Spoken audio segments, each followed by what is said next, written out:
You know that feeling when your car just isn't the same anymore? That sluggish throttle response, that gear shift that feels like it's dragging, that rumble that's changed. Yeah, it's not just in your head. And the worst part, it's probably not even the engine that's shot. It's something way simpler and way more annoying. Most American cars lose between 5 and 15% of their original power over time. And it's not because anything broke. It's pure and simple neglect. Dirt accumulated in places you didn't even know existed. But here's the good news, and pay attention to this. That power is still there. It's just waiting for you to do something about it. And you won't need a mechanic charging $150 an hour for labor. You won't need overpriced imported parts. And you definitely won't need to sacrifice your entire weekend in the garage. What I'm going to show you here are 10 absurdly simple things. Most costing less than 20 bucks. Several completely free. And you can do them yourself to bring your car back to life.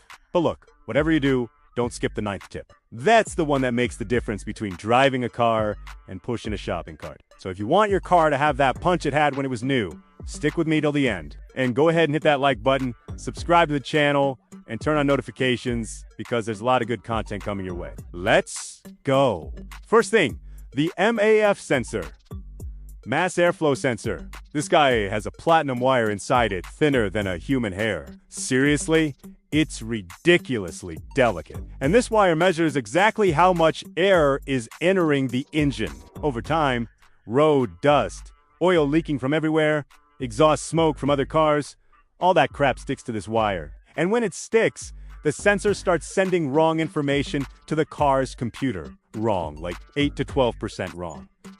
And then what happens? Your car tries to compensate for that bogus information and ends up making everything worse. You'll feel the car choking, the idle gets rough, it's like it's gonna die at the stoplight, and the throttle responds like 2 seconds after you step on it. Annoying as hell. But the fix? 15 minutes! You find the MAF sensor right there in the air intake tube. That big black tube that goes to the engine, disconnect it carefully. Grab a MAF sensor cleaner spray, which you can find at any auto parts store like AutoZone or O'Reilly's for about 15 bucks. Spray that delicate wire without touching it. Let it air dry for about 5 minutes and reinstall. That's it. Now, never, and I repeat, never use brake cleaner or WD-40 on this. Those products will destroy the sensor and then you'll have to buy a new one for $300 or $400. If your sensor is truly dirty, and 90% of cars with over 30,000 miles are, you'll feel the difference on the first takeoff after cleaning it. Second tip, the MAP sensor. Manifold absolute pressure sensor. This one measures the pressure inside the intake manifold in turbocharged cars like Civic, C, Jetta, GLI WRX, that kind of thing. It's even more critical because it controls turbo pressure. The MAP sensor sits right inside the manifold, taking oil vapor, burnt carbon, and if it's a diesel like an F250 or Ram 2500, it also gets soot from the EGR valve in its face. When it's covered with all that crap, it starts sending bad data and you lose power instantly. Cleaning is the same as the MAF. Remove the sensor, which is usually held by 1 or 2 bolts. Spray it with the same MOF cleaner or electronics cleaner. Unclog any little vacuum holes with compressed air. If you have it, let it dry and reinstall. And here's the golden tip.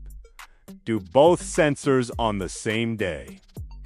MOF and MAV together. Takes about 25 minutes total, uses the same spray, and you give the engine computer the 2 most important pieces of information it needs to run, right? Correct air intake data, correct pressure data. Hippie! Ing done! Third tip, air filter. Your engine is basically a giant air pump. The more clean air that goes in, the better it runs. A filter clogged with dust, leaves, dead bugs, and who knows what else restricts airflow by 15 to 20%. And that's a lot. When you swap a dirty paper filter for a new one, dyno tests show a gain of about 2 horsepower. Might seem like nothing, but you feel it in the response. Now, if you want to go beyond, there are high-performance filters like K&N or AF. These use oiled cotton that filters better and lets air pass with less restriction. Independent tests show gains of up to 6 horsepower and clear improvement in acceleration. And the best part, you buy it once and wash it every 30 to 50,000 miles. You pay about 60 bucks for the filter but never spend on it again. But careful, if you're using a high-performance filter, don't overdo the oil. Too much oil migrates to the MAF sensor and causes problems. If you're worried about that, by the dry high-flow filters from AEM Dry. Changing an air filter takes 5 minutes. Open the filter box. Take out the old one, put in the new one, close it. Anyone can do it. Fourth tip, throttle body, or TB, as folks call it. This component controls how much air enters the engine when you step on the gas. Over time, combustion gases that come back through the system, plus oil vapor from the crankcase breather, stick carbon to the throttle valve and inner walls. That stuff gets black, sticky, nasty, and the more carbon builds up, the less air passes through. Result: rough idle car dying out of nowhere, sluggish throttle response. To clean it, you remove the intake duct, that flexible hose that connects to the throttle body, and use a specific TB cleaner. Don't use carburetor cleaner, it's too aggressive. Spray plenty. Scrub with a soft brush or lint-free cloth, especially on the edges of the valve where it builds up most. Now, if your car has electronic throttle control, which is most cars after 2010, never force the valve open with your hand. You can mess up the whole system. After you clean it, the car might have a weird idle for about 10 to 15 minutes while the computer relearns the airflow parameters. After that, smooth idle and instant throttle response. The job takes 20 to 30 minutes and the cleaner costs about $12. Ridiculously cheap for the difference it makes. So, you liking these tips? Comment below which one you're gonna do first on your ride. And if you haven't subscribed yet, subscribe now and hit that like button so this video reaches more people who need this info. Fifth tip, spark plugs. Every combustion cycle, the plugs fire thousands of times per minute. Thousands! Seriously! And over tens of thousands of miles, the electrodes wear down and the distance between them, what we call the gap, increases. When the gap is wrong, the spark gets weak and inconsistent. Then you get incomplete combustion. The car starts misfiring, loses power, and burns more gas. Dyno tests show that replacing worn plugs with new ones can return up to 3 or 4% of power and improve fuel economy by 1 to 5%. And look, that's not nothing. On a car that gets 25 miles per gallon, you can gain over a mile per gallon? Always check the gap on new plugs with a gap tool before installing. Plugs come from the factory but aren't always gapped correctly. Use quality plugs that are specified for your car. If they came from the factory with iridium plugs like NGK Iridium or Bosch Platinum, don't cheap out buying standard plugs. Iridium plugs last 60,000 miles. Standard plugs last 20,000. Do the math. And torque them correctly using a torque wrench. Too loose, they come out. Too tight, you strip the threads in the cylinder head, and then you're looking at thousands in damage. Time to change varies a lot. On a 4-cylinder inline engine like a Corolla, Civic, Mazda 3, it's half an hour. On a V6 with plugs buried deep like a Camry V6, Accord V6 Charger, it can take 2 to 3 hours because you have to remove a bunch of stuff to reach them. Sixth tip, fuel filter. The fuel filter catches microscopic dirt particles, rust from the tank, impurities in the gas or diesel. We're talking about particles of 8 to 10 microns, which you can't even see with the naked eye. Over time, these particles clog the filter and restrict fuel flow. In normal daily driving, you don't notice. But when you floor it to pass someone, or climb a hill loaded up, that's when you feel it. The clogged filter can't supply enough fuel, the mixture runs lean, the car hesitates and loses power. People who change the filter regularly don't notice a difference because they never let it clog. But those who neglected it for 75 or 100,000 miles, when they change it, feel a brutal difference. If your car has an external filter, like older models, the swap takes 15 to 30 minutes. If you relieve pressure from the fuel system, disconnect the hoses carefully, because gas is going to spray, swap the filter, and reconnect everything. Most modern cars have the filter integrated into the fuel pump inside the tank. In those cases, the job is much bigger because you have to drop the tank, and then it's better to pay a mechanic to do it. Now, if you have a diesel like an F250, Ram 2500, Silverado 2500, Duramax, the filter is sacred. It includes a water separator and needs to be changed every 10 to 15,000 miles. Diesel is way dirtier than gas and ruins fuel injectors easily, and after changing it, you have to prime the system properly to get all the air out. Otherwise, the truck won't start. Seventh tip, PCV valve, positive crankcase ventilation. That fancy name is for something simple. Combustion gases that escape past the piston rings go into the crankcase, where the engine oil is. These gases need to get out of there, otherwise pressure builds up and starts pushing oil out through gaskets and seals. The PCV valve is basically a check valve that opens and closes according to pressure. When it sticks closed, crankcase pressure increases and you start getting oil leaks everywhere. When it sticks open, it lets in unmetered air into the engine. The mixture runs lean and you lose power. Testing the valve takes 10 seconds. Pull it out and shake it. If it rattles, it's good. If it's silent, it's stuck and needs replacing. Replacement usually takes 15 to 30 minutes. Remove the old valve that's usually stuck in a rubber hose, put in the new one, and reconnect.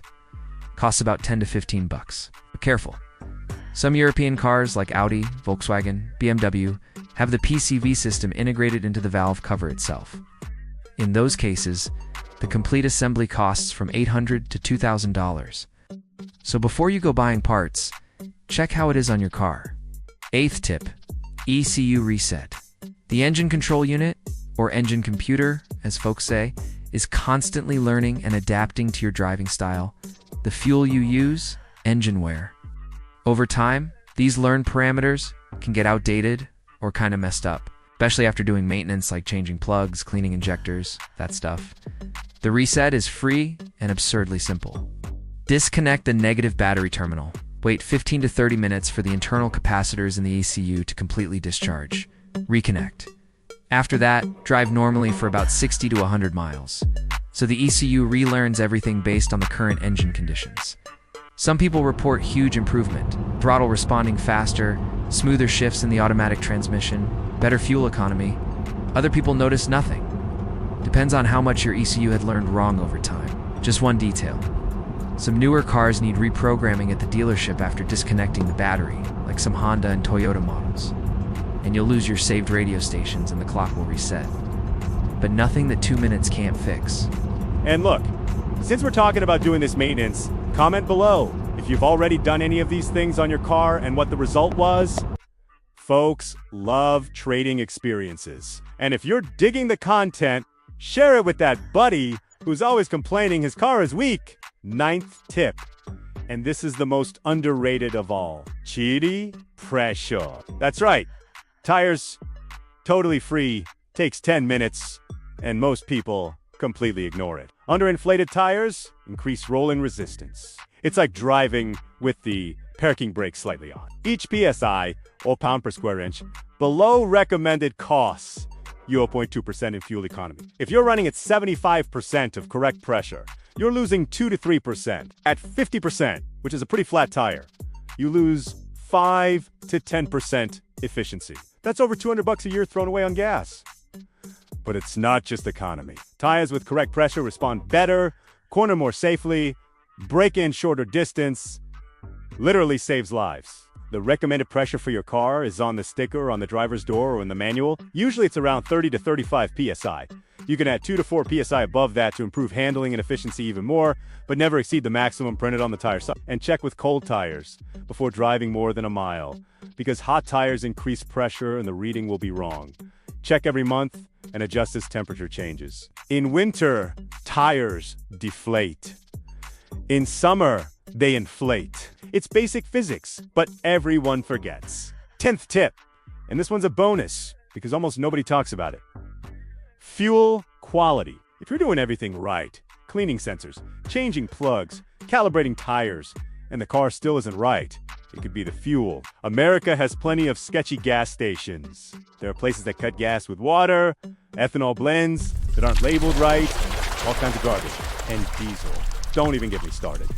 This ruins everything. Fuel injectors clog, plugs foul fast, oxygen sensor dies, fuel filter fills with crud. Always fill up at name brand stations like Shell, Chevron, Mobil, Exxon. Yeah, it's a little more expensive, but it pays off because the fuel is legit. And once in a while, like every 6,000 miles, use a fuel system cleaner additive. Good brands like Seafoam, Techrun, Lucas. This cleans the fuel injectors, removes carbon deposits, and keeps everything running smooth. A bottle costs about 15 bucks and makes a difference. So that's it. 10 simple, cheap tips that you can do yourself to bring your car back to life. You don't need to be a mechanic. You don't need special tools. You don't need to spend a fortune. You just need a Saturday morning, some motivation, and the desire to see your car running right again. And look, if you follow these tips, especially the first 4 and the 9th one, you'll feel a real difference. It's not a placebo. It's not guesswork. It's physics and chemistry working in your favor. Now, tell me, which one of these are you going to do first? Comment below. And if the video was helpful, hit that like button, subscribe to the channel, and turn on notifications so you don't miss the next content, because there's a lot more good stuff coming. And if you know someone who's always complaining their car is weak, send them this video. Sometimes the solution is $20 and half an hour away. Thanks, and see you next time.